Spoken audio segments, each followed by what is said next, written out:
Hello Tech World and welcome back to another video. It's been 9 months since I was gifted the Apple Watch Series 8.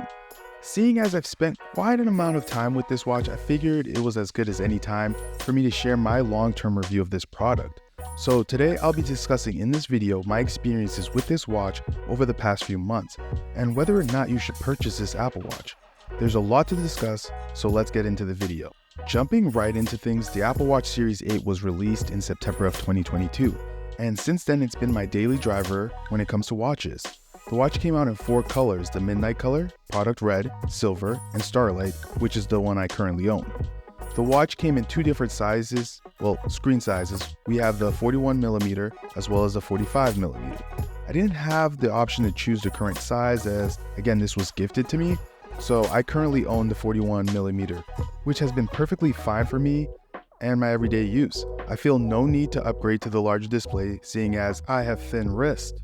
In my opinion, the Apple Watch Series 8 has a lot of great new features that I find to be very beneficial for certain users. For example, the new heat sensor added to this watch will benefit women, as this will help in regards to their ovulation cycle. This is a great health tool, which is something great to see.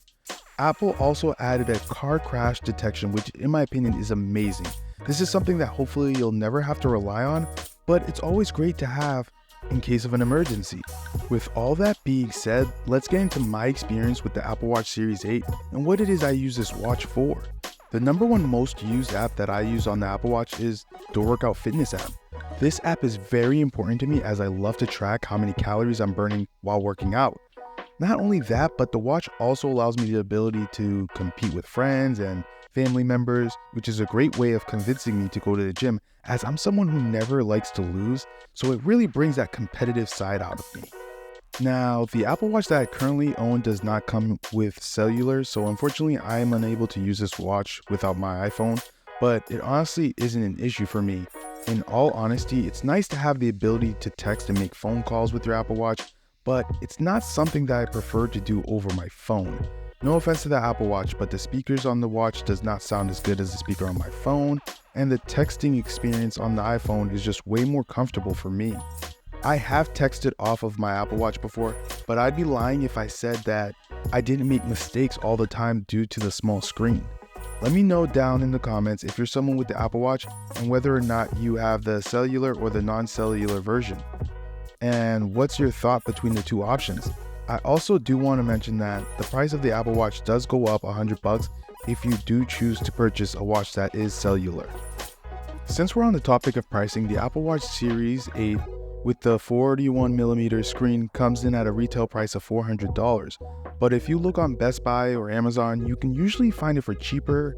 And again, if you're looking for the same watch but with cellular, it will be an additional $100, which would bring you to $500 for the Apple Watch. That is a lot of money for an Apple Watch, which begs to question, who is this Apple Watch for? In my opinion, I feel as though this Apple Watch is meant for people who are big into health and fitness.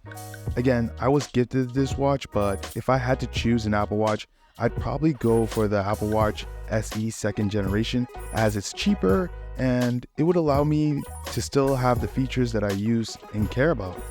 With that being said, the Apple Watch Series 8 is an amazing watch with an amazing battery, but for someone like me who doesn't take advantage of all its features, it just kind of feels like a waste, especially when I can find something cheaper that has all the bells and whistles that I'm looking for in the SE 2nd generation.